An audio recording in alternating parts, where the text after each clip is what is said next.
Blog Talk Radio. Welcome to Voices for Change 2.0, the only podcast that focuses on mental health while mixing in movies, music, books, sports, and pop culture. Here are your hosts, Rebecca and Joe Lombardo.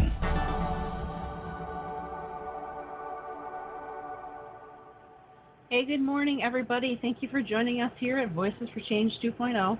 Yeah, good morning. Thanks for being with us on this wonderful first weekend in July 2019. Which is weird. I can't believe June's gone already. Yeah, the year is half over. It's flown by.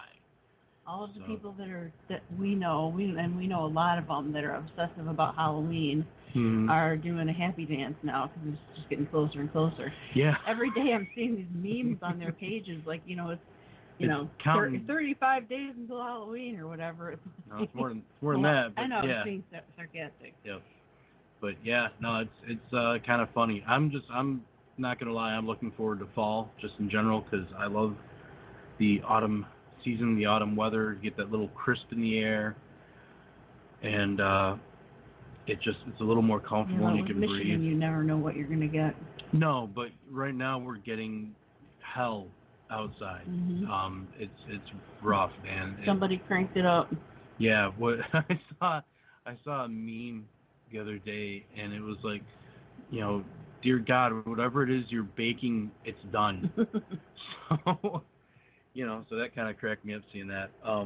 But yeah, it's been insanely humid in Michigan, and I work outside a lot, so it's been rough. I've been drinking copious amounts of water and just trying to make do. So we have a couple of things to quickly talk about before we get to our guest. The first is that I'm not sure if we mentioned this last weekend, but I have actually been nominated for 4 WeGo Health awards through WeGo Health. It's just like it sounds, WEGO Health. And they do a step where it's called endorsements. And when the endorsements are done, they count them all up, and whoever's got the most gets to be a finalist for said category. Yep. Last year I was a finalist, but I didn't make it all the way. So this year I'm really fighting to get the votes. And I'm sorry if you are being bothered by by how much I'm posting, but it's really important to me this year. So. Yep. So if you can support, please do. I know Beck would definitely appreciate it. I know I would appreciate it. And when you go on, since I'm up for 4, that with per email address, they'll let you endorse all 4 of the categories that I'm up for. Yep. And that just adds up like crazy. So. Yeah. So and once we have the finalists, then we'll let you guys know and let you know when voting is open. Yeah. Then the next step is voting. So. Don't be thinking you're off the hook with just the endorsement. That's right. So that's exciting. It's coming up. Another thing that is exciting that's coming up is this Tuesday, we are going to have a hashtag Keep Talking MH push day, which basically means that we're going to try really, really, really, really hard to get our hashtag Keep Talking MH trending on Twitter. We've been really, really close for a long time, and we'd really like to get you guys help in that. And it has to be original tweets. You can't just come on and retweet a bunch of stuff because it doesn't count. You have to actually write your own tweet and put hashtag Keep Talking MH on it. Yep. So if you could help out with that, that would be absolutely amazing. We'd be really grateful. Yes. So now let's get our stuff out of the way. Yeah, we've got our housekeeping done. Let's get to our lovely guest. Yes. She is actually a blogger and an advocate. Obviously, most of our guests that are bloggers and in the mental health field are advocates. But yeah. I like to announce it anyway because I think it sounds really official. Like, I'm an advocate. Yes, I like it. I would not begrudge you. Okay, well, thank you. Yes. And she has, our guest has a WordPress blog called The Calculating Mind that started in December of 2015. So we're going to find out more about that from her today. And anything else she'd like to talk about. We've got a little bit of a list, and I guess we'll just go from there. We have questions, and we're going to grill her. Ask them? I was going to say grill her, but I was going to try and get a 4th of July joke in there somewhere, and I can't brain today. I have the dumb. Okay. So anyway. Please welcome to the show, Miss Anja Burcak. Hello. Hi. Can you How hear did me? I do with the name? Hi. Good. Okay. All right. Perfect. That's very cool. Yeah, and I love your name. I think it's beautiful. Anja is just it's very pretty. Yes. So. Thank you. Yeah. So tell your folks they did a good job. Now, where are you calling us from? So I'm calling you from Alabama. I just moved down here a couple of weeks ago. That's exciting. Moving sucks, but that's exciting. When you're picking up and going to a whole new place, and did you move down there with like family or friends, or you're there by yourself and for work? Yeah, for work. Yeah. What prompted the move? So my boyfriend started residency, and so we did a big move in order for him to be able to work here, working that. Oh wow. That's got to be exciting though, So the significant other is in the medical field, I'm guessing. Mm-hmm. Yes. That's usually what that means. He's doing internal medicine. Cool. And yeah, so it's really exciting to start that big step in a new place and get to explore, and it's all really fun so far, at least for me. I don't know about that. It's probably really stressful on him, but for me it's fun. Well, that's cool. That's That's exciting.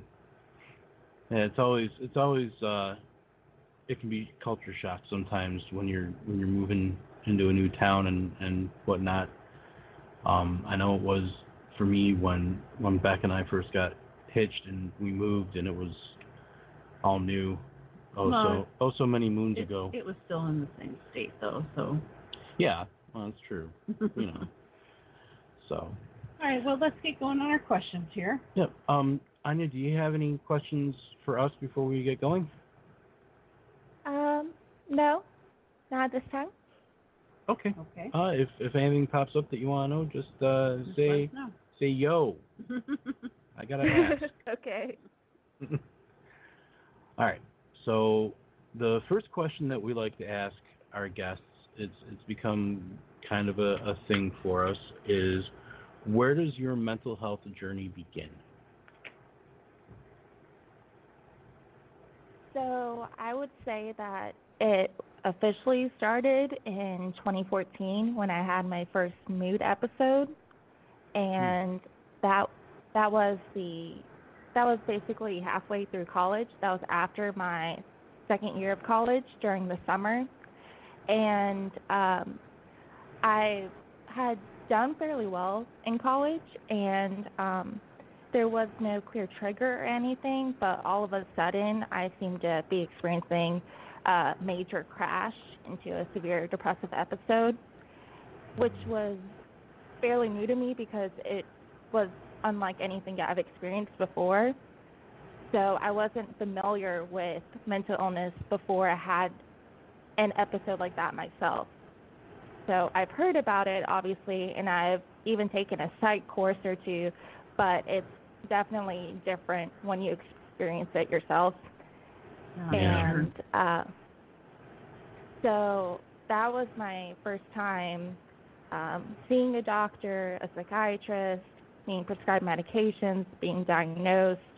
But I didn't get into writing or drawing or doing any of that until I became hypomanic, borderline manic, which was in 2015. Wow. Okay.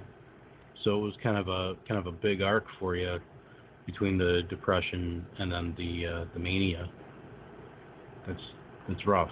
Mm-hmm. I'm sorry that you had to go through that. Mm-hmm. Did you feel like that you had support from family or friends during that time?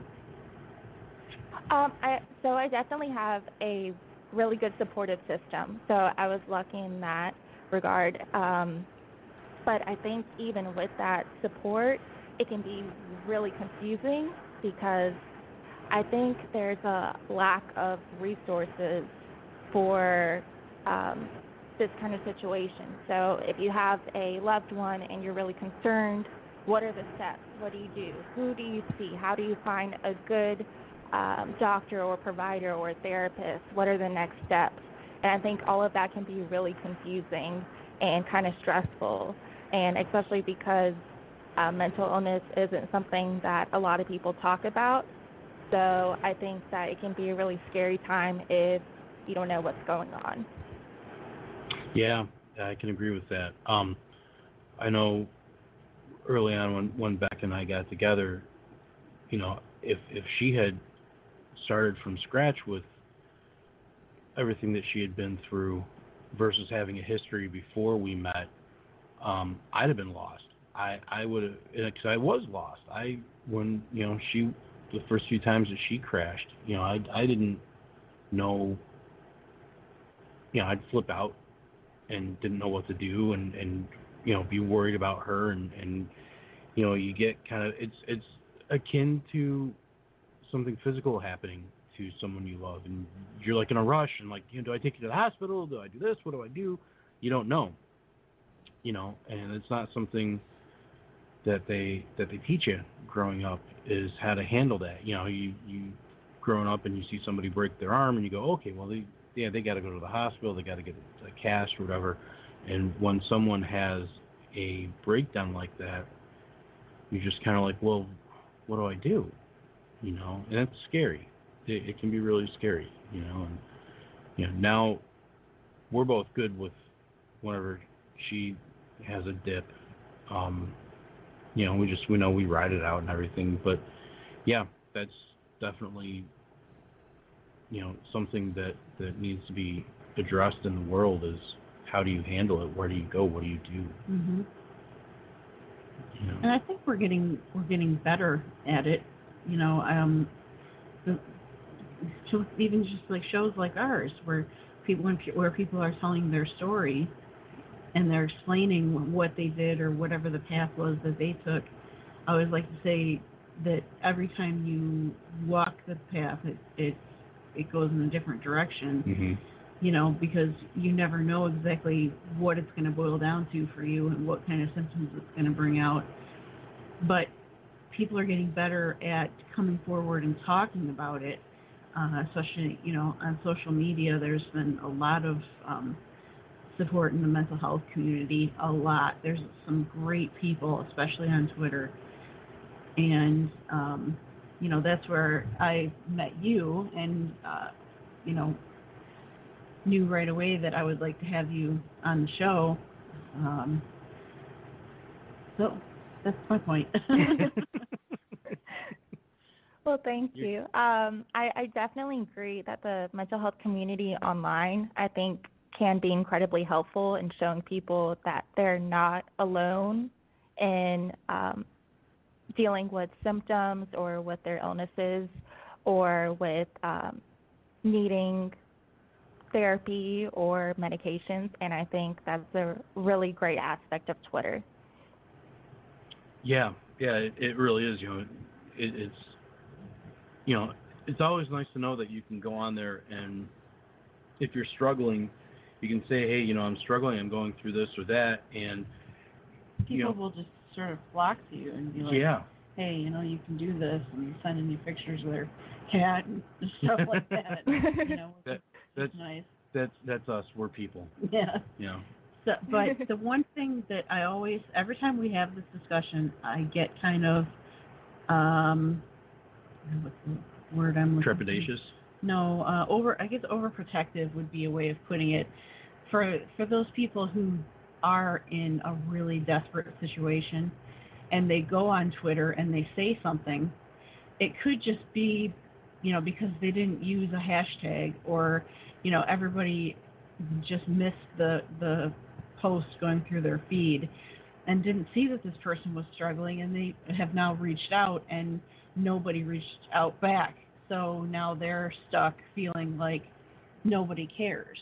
Yeah. Because they didn't get the response that they were looking for from people on social media. So I always like to say, don't rely on social media. There's, there's crisis text line, there's the suicide prevention line. All that stuff is out there for you. And there's even a group on Twitter, the Mental Health, or MH Crisis Angels. I don't know why I always have such a hard time saying that. But they will help you out through DM. So there are ways to help yourself before it gets too deep of a situation. Yeah. So, Anja, do you still see a doctor or therapist today? Yes, so I'm in the process of finding a new one because I did just move to another state.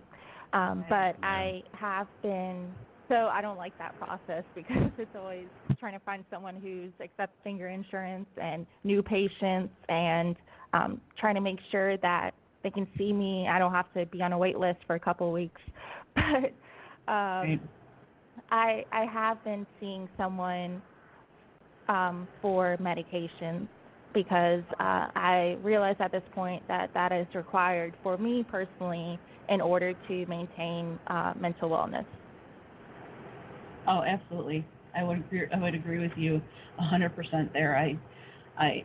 There's always people that are saying, the medications don't work or this, that, and another thing, but I wouldn't be alive without the medications. Yeah. And, I know that I have to take them for the rest of my life, and I'm completely fine with that. As long as they're not hurting me in any way, which so far they haven't, I'm sticking with it. Right. And I think initially I was really resistant to that idea. I don't know if it was because of the stigma or if it was because thinking along the lines of, oh, well, other people need that, but I don't need that. Maybe I just need to do something different, or maybe I just need to, snap out of this. I don't know. Maybe I wasn't taking my illness that seriously at first, but it definitely was something that, in my case, needed professional treatment. So I'm glad that I sought that out. So they diagnosed you with bipolar disorder? Yes, bipolar type 1. Okay. Did they give you any other categories? Generalized anxiety or anything like that? Do you mean comorbid diagnoses? Yeah. Mm-hmm. So initially I was diagnosed with depression, and then later when I became manic and I had to be in the hospital, then I was diagnosed with bipolar 1, and that would have been during that manic time, so that was more obvious that it was bipolar and not just depression.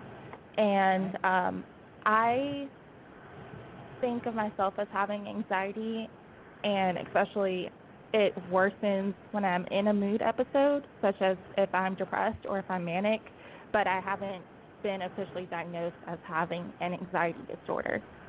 Okay. Yeah, that I get the exact same way, so I definitely feel for you. Mm-hmm. So what made you decide to come out and start blogging and start telling your story? So I started a blog, I think, kind of as a manic project of mine. And so it was, I kind of think of it as having some big goal and grandiosity, and thinking, oh, I can change the way that people view mental health, and I can fight the stigma, and I can make the world a greater place, that kind of grandiose manic mindset. And I'm not in that mind state anymore, which is a good thing. But I still do have my blog because I think that it is a good way to share my story, to share what bipolar disorder actually is versus what people think it is, and just to kind of make people feel that they are less alone. Right. That's good. Yeah. That's real good. After you put all that work into it, I would hate to see you would come out and decide that you didn't want to have it anymore. That would be very sad. Yeah. Well, yeah. during my manic state, for example, I think I did over 100 blog posts within a couple of days. It was really like hypergraphia kind of state. A lot of just thoughts all over the place, me thinking that they're all connected, but they're really not. And so I ended up trashing a whole lot of that initial content because it wasn't actually quality content. But hopefully now it's better than it was when I initially started. Yeah. I would like to think so. Yeah, I'm sure it is. You find your voice over time too. That's the other thing is, because I know from when Beck started working on hers, it was, just this idea of I'm feeling this way and I need to purge how I'm feeling, and it was a therapy for her. Just because we couldn't find a quality therapist in the area for her to talk to, so it was her way of getting the thoughts out and just helping her to deal a little bit better with everything she had been through with her hospitalization and stuff. So, as it goes on, you start to find more of a voice versus just purging, and your style develops. And that's just, I'm trying to think of how I want to say it. I think we're both having brain farts today. Yeah, my I can't brain today. I have the dumb. Sorry. So, but basically, yeah. So as you go on, you find that you feel certain ways about certain topics, and you find a comfort in discussing them and a way to discuss them in a outlook on them. And after a while, people start to notice it, and that makes it easier for you to. Yeah. In my opinion, anyway, it makes it easier for you to come on and write again because you've had a positive experience, prior to that. Has it always been a positive experience for you? The writing itself? Yeah, the blogging. Like, if you ever had to worry about comments or anything like that? So, and I think sometimes I've written articles as well, for example, on the Mighty, and I think sometimes I've let comments from other people get to me too much, and so I've had to learn to ignore that because I can't let the opinions of strangers dictate how I feel about myself. Right. And that's a hard thing to learn. But like, for example, someone commented, "Oh, you know nothing about bipolar disorder." It's like, oh, but actually I do because I live with it and I've studied it extensively and written about it. And so I feel pretty well educated on it myself. Yeah, it's always great when they're like, yeah, you don't know about this. It's like, what? No, I do. Go away. So I have to learn to not argue with strangers because it's just a waste of time and it's not going to go anywhere. So, but the the writing itself, I think I found it helpful. That's good, and it's good that you've kind of done the same thing we've had to learn to do too, which is, not engage in these people that detract, and some of them like to detract for the sake of detracting. Couple of different sayings that I like is, you don't have to show up to every fight you're invited to. Right. And the other one, and this is a huge favorite of mine, is, what do lions care about the opinions of sheep? Mm-hmm. Yeah, that's been getting a lot of airtime, that particular slogan. Yeah. A lot of famous people have been using that. Yeah. Well, it's true.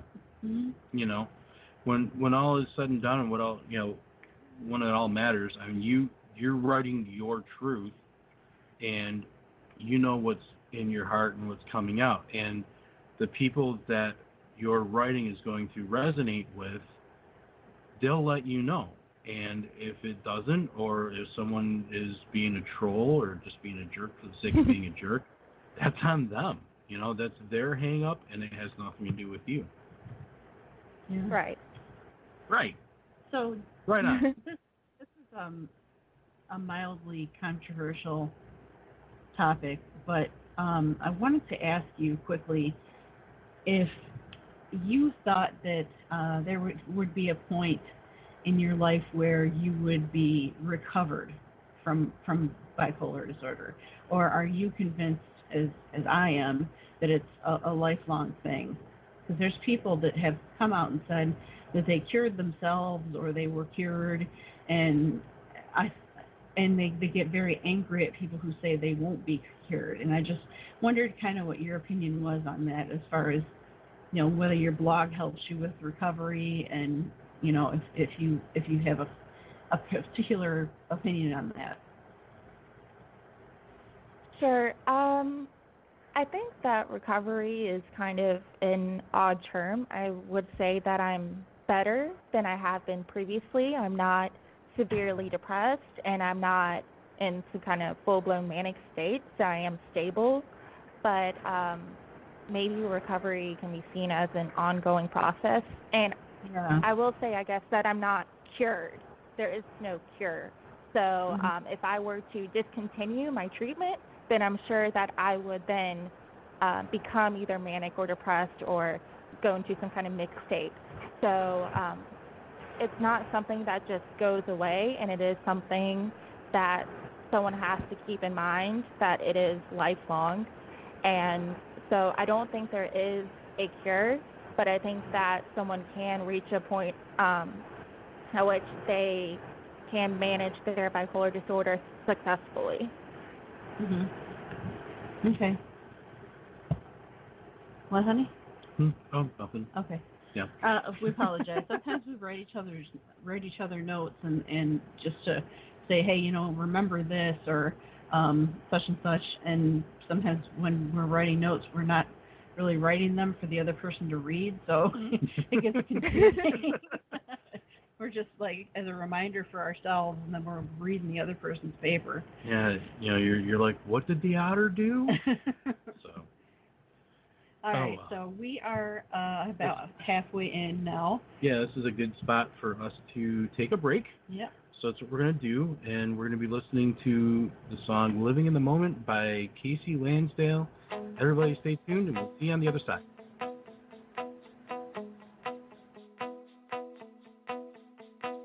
Easy to get off track, easy to lose your way. In a world that makes you believe there's no time to waste, that you gotta have it all, better have it all, better not slow down. Looking ahead got me looking in circles. Life with a plan at first seems hopeful. Worry that I won't make it like I want if time keeps flying by. But you gotta have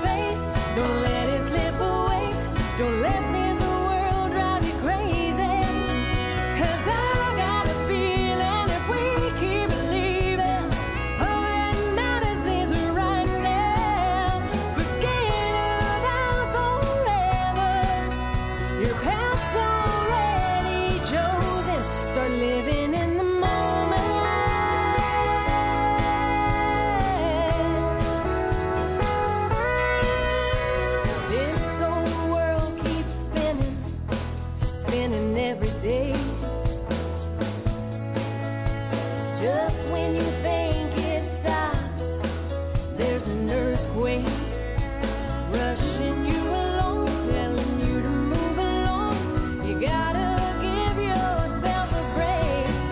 You gotta have faith. Don't let it slip away. Don't let this world drive you crazy. 'Cause I got a feeling if we keep believing, all that matters is right now. Forget about forever. Your path's already chosen. Start living in the moment.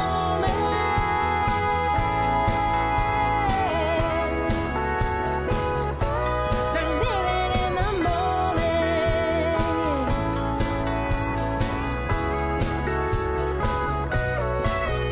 Get caught up in tomorrow. You'll miss out on today. 'Cause you gotta have faith. Don't let it slip away. Don't let this world drive you crazy. 'Cause I got a feeling if we keep believing, all that matters is right now. Forget about forever. Your path's already chosen. Start living in the moment.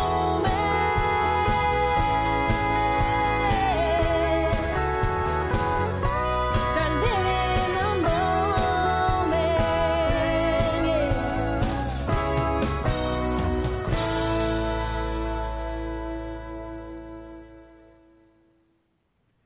Hey, welcome back to Voices for Change 2.0. Thanks for tuning in this wonderful July day in the year of our Lord 2019.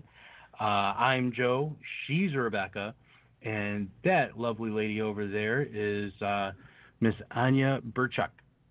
Hi. Hi. Hi.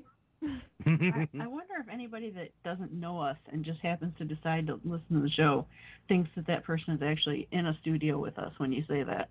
What, aren't they? No? They're not here with us? No, sweetheart, they're not. Theater of the mind, babe. Theater of the mind. No, I just wonder. I would love to have somebody message me and say, "Oh, I always thought you guys were all together." So, Yeah. putting that out there, if you If message me, you thought we were pulling the wool over your eyes, drop me a line. Yeah. You might have noticed it's a little bit more quiet too. We shut off the air conditioner because It was loud. It was loud. So it was a new air conditioner, and wasn't anticipating the sheer volume of the unit, but it works better than the old one. So thank God for that. Yeah, really. So Anja, what advice do you have for someone that's been recently diagnosed and not really sure what to do first?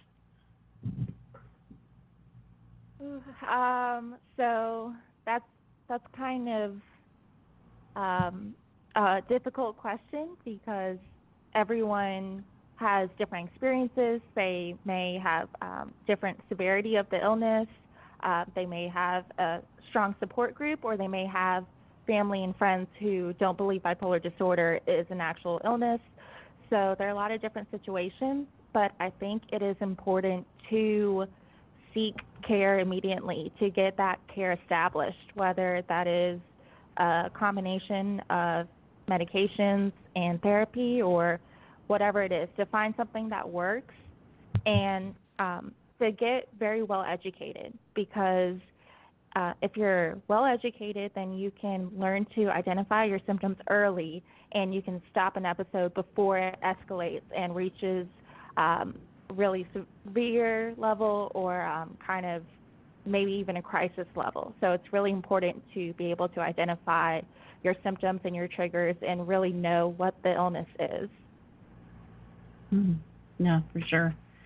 And obviously keep taking your medication. Don't stop taking it if it makes you feel funny or whatever. Just call the doctor immediately, but don't just stop taking it because you have no idea what the ramifications of that will be. Yeah, cold turkey is, really a bad way to go on this, Believe me, this I know type of from stuff. experience. Yeah, that can be really, really rough. And it's, if you feel after you've been taking your medication for a certain amount of time that it's just not doing what you need it to, don't be afraid to say something to your doctor either.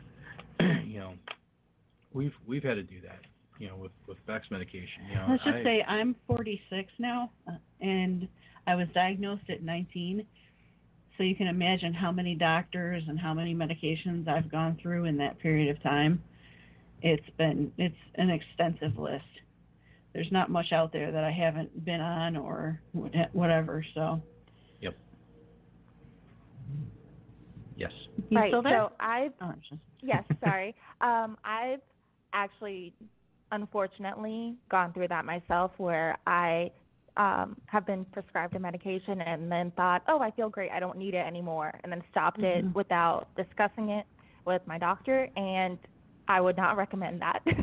So definitely do not do that. If you feel some kind of side effects like extreme fatigue or itchy skin, or I had one medication that really affected my vision, and so I had to stop it, but you have to do it safely. Under the guidance of your doctor. So that is a very important point, because it can put you in a very dangerous situation if you just stop cold turkey. Oh, for sure. Yeah, that can be dangerous. Yeah, definitely. Dun, dun, dun. Really quick before I get to that next question, babe. And that babe was directed towards Rebecca, not Anja. Just want to qualify that. When we were on our break, Anja, you had brought up the topic that there is a negative component at times to the writing. I just wanted to give you a chance to elaborate on it really quick now that we're back on the show. Sure. So during my manic episode, I had a lot of times where I was obsessively writing and blogging, and so if I spent all that time on my blog, I would stay up all night, and then not sleeping can make the mania more severe, and so it kind of feeds into that behavior and into that episode, and that really isn't a way to improve the situation. So it's good to keep in mind that some of the behaviors that typically are great or beneficial in the wrong state can be harmful as well. Yeah, you really have to find a balance with it and know when you're coping well and when you're like, okay, I need to take a step back. It takes a bit of insight for sure. Yeah, you've got to be very self-aware, and I always applaud people who come to that point in their journey where they've become self-aware enough to know, just to even get a little tingle that says, I think I'm getting depressed now, or I think I'm getting manic, or manic. Just to know is really, really important. I think it's amazing when you can say that. Sometimes it doesn't work out as far as. Oh, go ahead.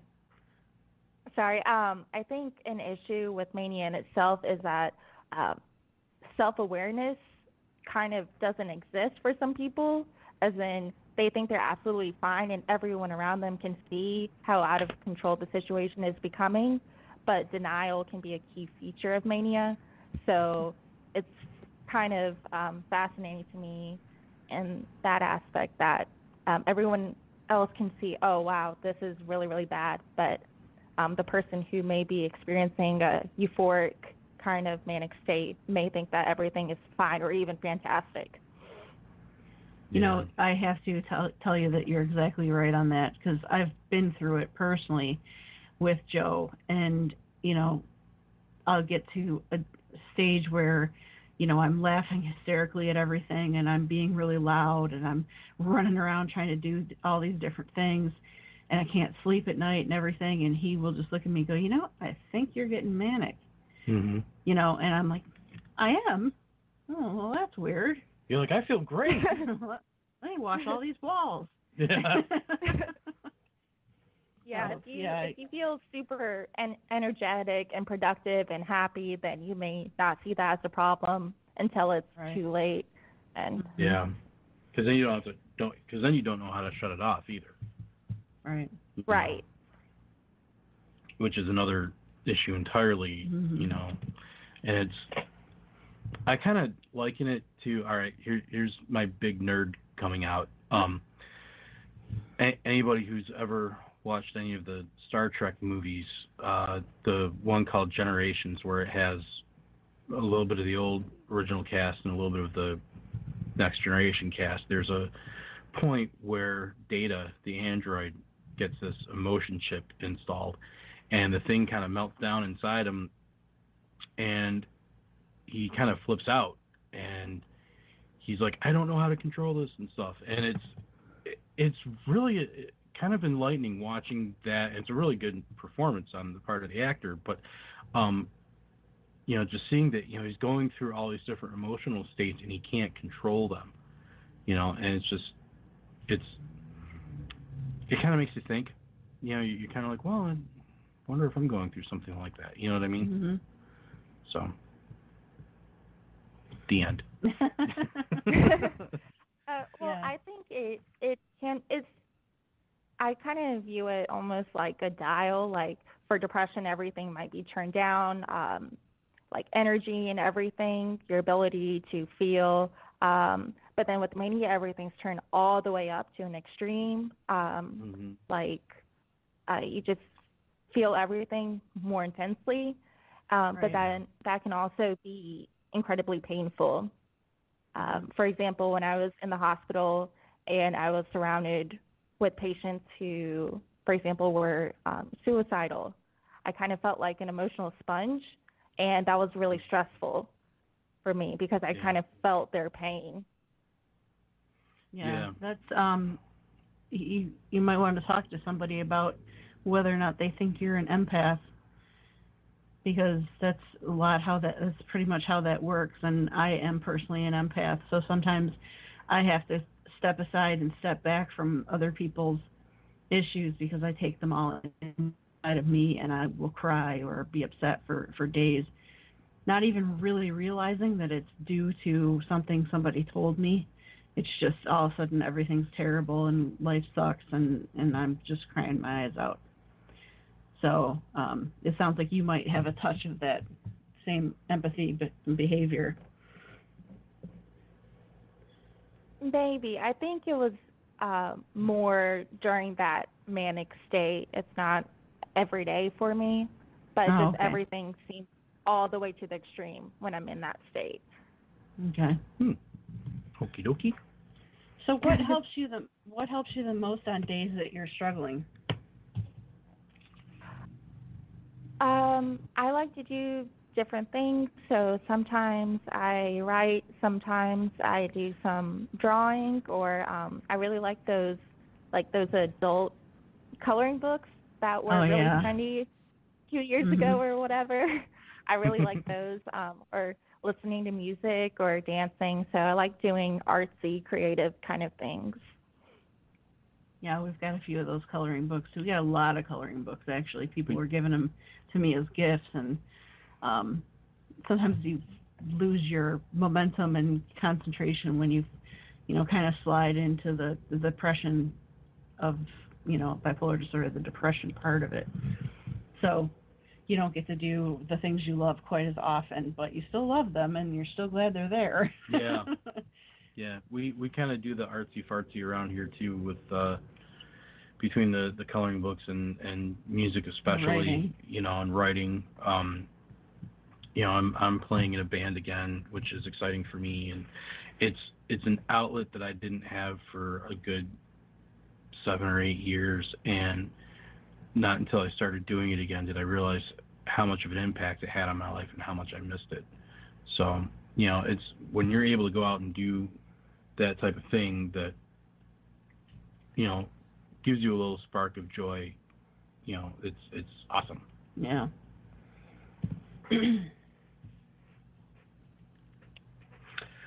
So, I have a question for you, Anja.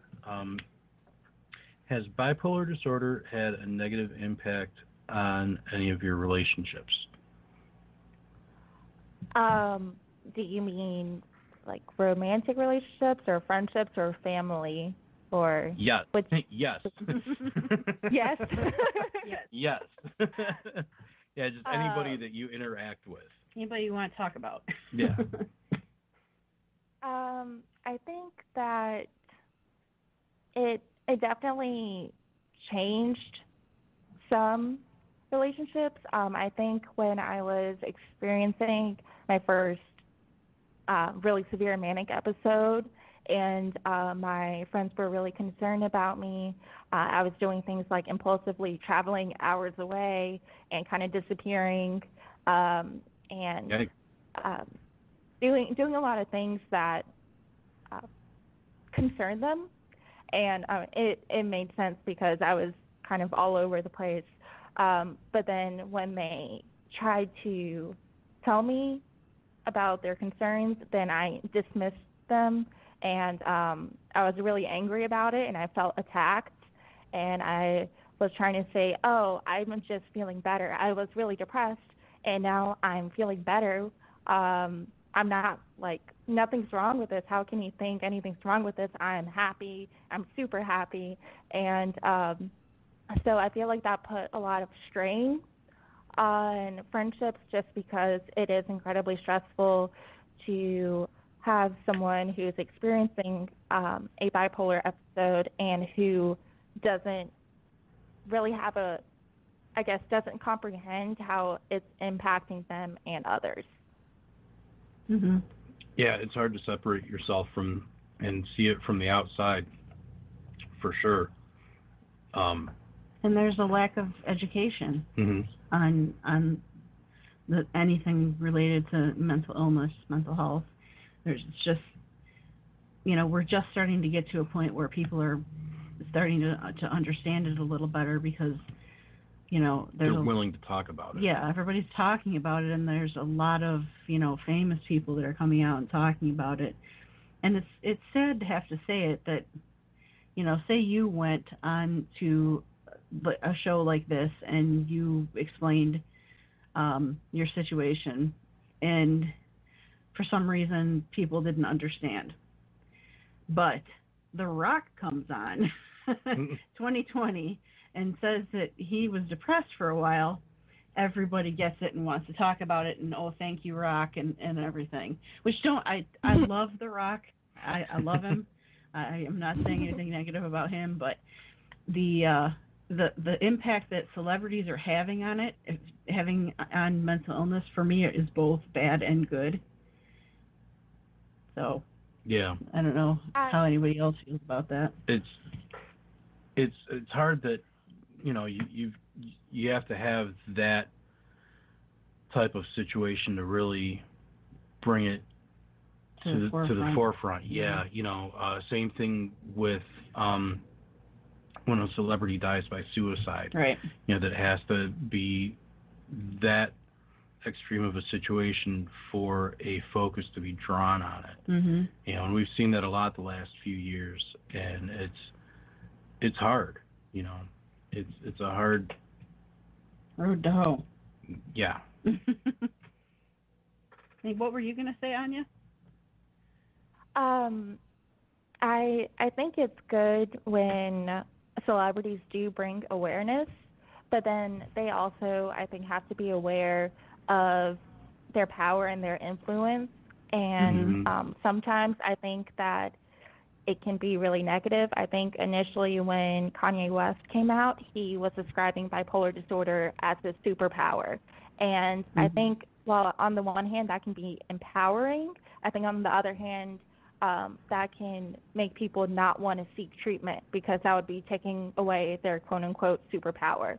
But then in a more recent interview, I think that he has become more educated on his illness, and I think that he's toned that down and realized that, at least for some people, medications is a necessity. So there are pros and cons of that kind of celebrity highlight on mental illness. Yeah, I agree with you 100%. Yeah, exactly. Do you have any suggestions for someone looking to contribute to the current mental health movement to end the stigma?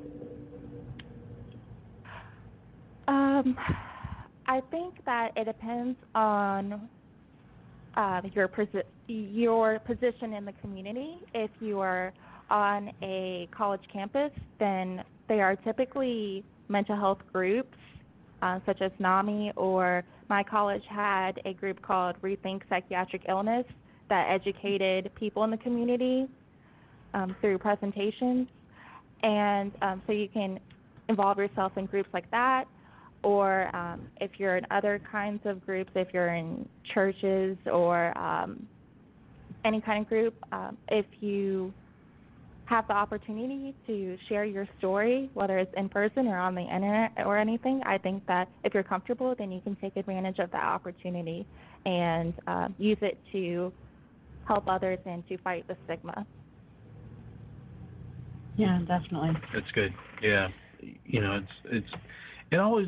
it can be a beneficial thing, scary but beneficial when you take that step and try and involve yourself in a group or community or some type of situation, volunteering or what have you. It kind of brings you outside yourself a little bit, and that can sometimes be a good thing. Mm-hmm. It can definitely be scary. It's always scary to take that first step when you're going to do something. But, and at least in my experience, I found that once you get over that initial step and you're doing whatever it is you're setting out to do, it gets easier. And, like with the writing, you find your voice and you kind of get your groove with whatever it is you're doing, volunteer work or counseling or just participating in, a group like setting. A walk. Yeah. Can't remember which charity is it that does the walk now. The Out of the Darkness walk? Yeah. Yeah. Which one is that? I thought it was just Out of the Darkness. No, I think. Is it AFSP? Is it that one or? No, I don't think so. Or it NAMI? Could be. No. It could be NAMI. I think that's what I'm thinking of. Okay. My brain is a little foggy this morning. I don't know why. You can't brain. You have the dumb. No, we both have the dumb today, so we apologize profusely for our dumb, for our rambling and stumbling. Yeah, we're usually pretty good about it, but yeah. Had a rough night.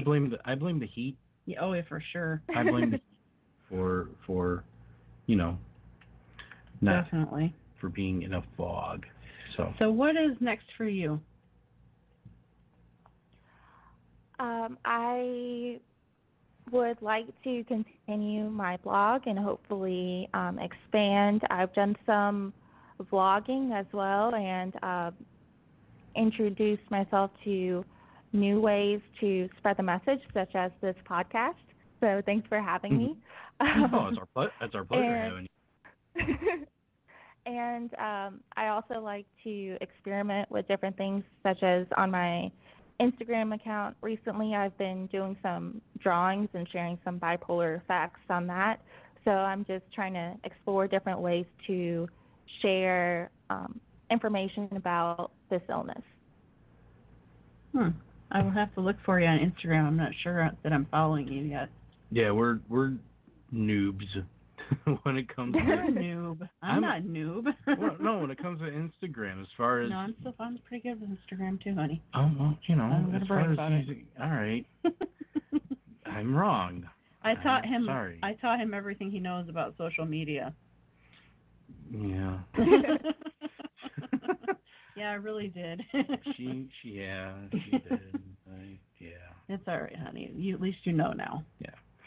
So speaking of social media, why don't you, Anja, give out your information for anyone who's looking to try and get in touch with you about your blog or a podcast or whatever the case may be? Sure. So on Twitter, I am at Calculating Minds, and on Instagram, you can also find me through the Calculating Mind or through searching my name. And my WordPress blog is the Calculating Mind as well, so I try to be pretty consistent so that it's easier to find me on different platforms. Right. Okay, and just so everybody knows that's listening that may not have seen your name in print but wants to look it up, it's Anja B-U-R. Yes, and then my B-U-R-C-A-K, right? C-A-K, yes. Yep. Okay. All right, so everybody should have that info now and you'll be able to reach out to you. So that's right. So do it. Now's your opportunity. Yeah. Start flooding her mailbox. Yeah, exactly. All right, well, we're coming to the end of our hour here. That went by pretty fast, don't you think? Yeah, it really did, yeah. Well, it was a good conversation. Anytime we have a good conversation with a guest, it goes by a lot quicker than we anticipate. And she was no different. No. So we're hoping that you had a good time too, and stay on the line. We'll be back with you in just a minute. But next week, everybody, just remember to tune in. We are having our 3rd annual Keep Talking Mental Health podcast, and we'll have 4 advocates on the panel plus Joe and myself. And we're all going to be talking, they're all men, so we're going to be talking a lot about men's health and what men go through with depression and how it's different, how the climate is different for men versus women, all those different things. So don't forget to tune in next week. It's a 2-hour-long show. Yeah. So we're excited. Exactly. Yeah. We can't wait. We're looking forward to it. And Rudy will be back. And it should be insightful. This is what, number 6 or number 7? I'm not even sure anymore. I lost count. But Rudy's getting a yellow jacket. Yeah, we got to go out and get it. We're going to have to get his size. All right, so we're signing off for now. Everybody have a good rest of your weekend. And listen here, we've got... listen here? Yeah. I was trying to say 2 sentences at the same time. So listen here. We've got us here a song. Kenneth Mogan, Unblock Your Heart. Unlock Your Heart. Would you leave me alone? See you next week, everybody.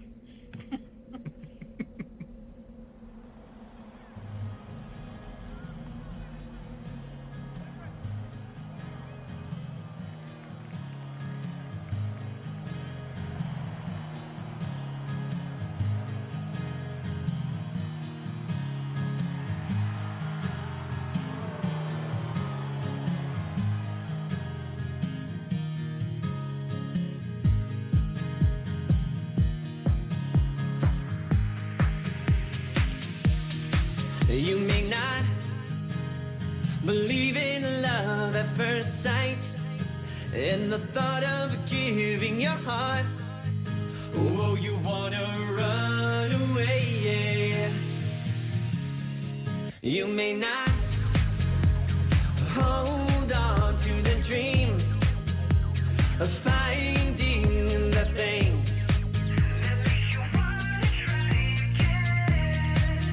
Oh, but let me be the key. Let me unlock your heart. Show me where to start. I'll give you everything that I've got. Let me unlock your heart.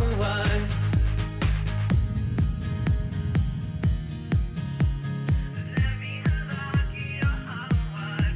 Well, I know the pain of loneliness, and it's the fear of facing the night.